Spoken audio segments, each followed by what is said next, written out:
Hello everyone, Dan Kimmy with You Can Do It with you all do more, and today is day 5 of Weight for Better Movement Phase 2. So I'm going to go over, I know I've been showing you how to target specific areas, 2 different specific areas, your hip region and groin region or iliopsoas muscle, as well as your hamstrings, because those are some of the most tight muscles. The hamstrings themselves can actually, when they're tight, they can actually make you have a tighter lower back, back issues. Eventually, it can actually lead to injury because such tightness. Here's what happens when a muscle is tight. When a muscle tries to contract or move and it's tight, it's going to keep trying to strain, keep trying to push. And if there's any type of strain, whether it's tightness or you strained it because of overuse or you entered it and whatnot, and you continuously try to contract those muscles, even the outlying muscles, not the ones directly themselves, for instance, such as like your lower back muscles, but your hamstrings themselves. If those are constantly contracting and those are tight, guess what? It's going to put more stress on other parts of your body. It's going to put more stress on your lower back because your hamstrings help control the stability and whatnot of that. As far as hip flexors,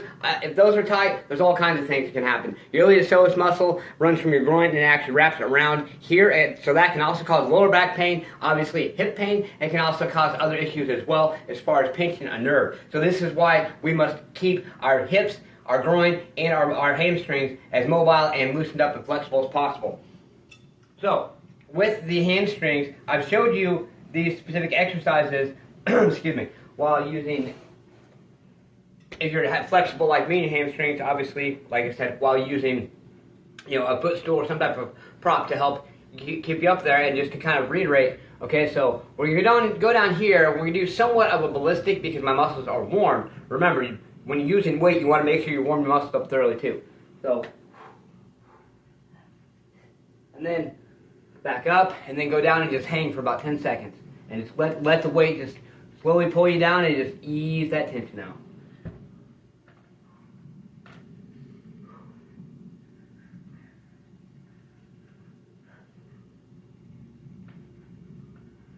Then grab it from the sides or whatever way is, grab it to where you can actually get down a little farther.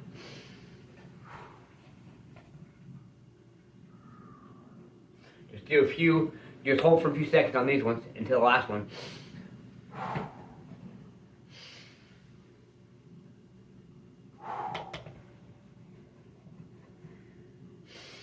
And last one, hold for 10.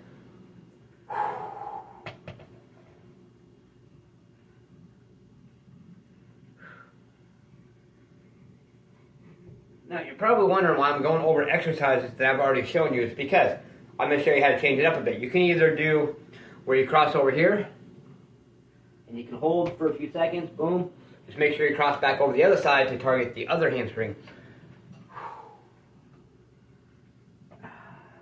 Or you can simply even go down on this one leg. You can just simply kind of here, and you go back and forth if you'd like.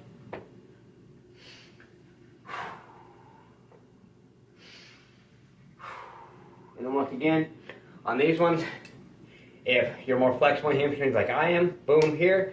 And then like I said, like I showed you before, if you step back the opposite foot you're not stretching, it's going to target that one a little bit more. So you can either hold for a few, you can switch back and forth, or you can do the same one.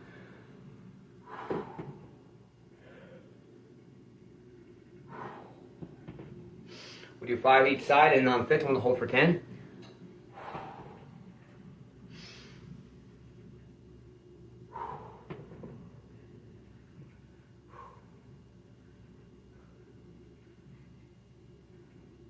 And, of course, switch sides.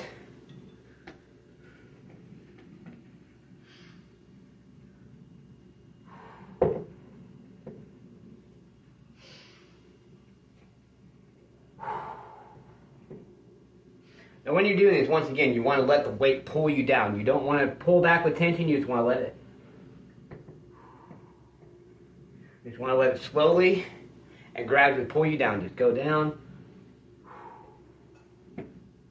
And when by slowly and gradually, I don't mean go down slow and you won't want to go down fast. You go down too slow and you're actually going to be providing backward tension, which means you're actually going to be pulling on the tension. You're getting more of a strengthening aspect rather than a stretch.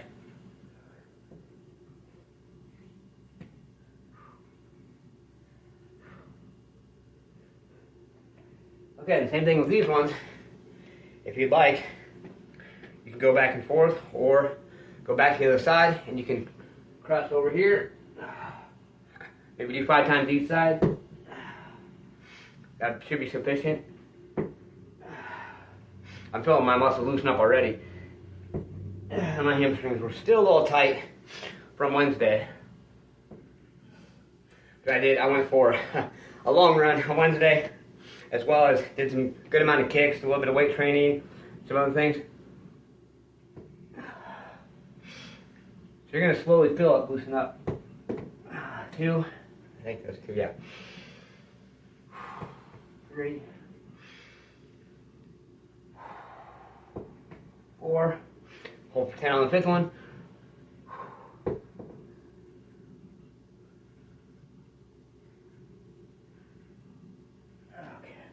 Alright, so there's so many different varieties of things we can do. You can even finish it off by doing a few more of your 2-legged. I usually do that. I'll do 1 that way. Hold for 10 on this one.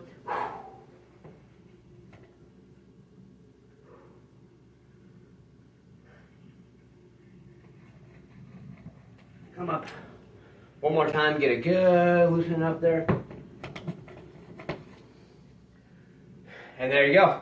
There's another variety, another way to vary your mobility training with weights. Please give me all your feedback, questions, comments, positive and negative. It doesn't matter to me. Some of you may not think that the weights are beneficial, however they are. What happens is this.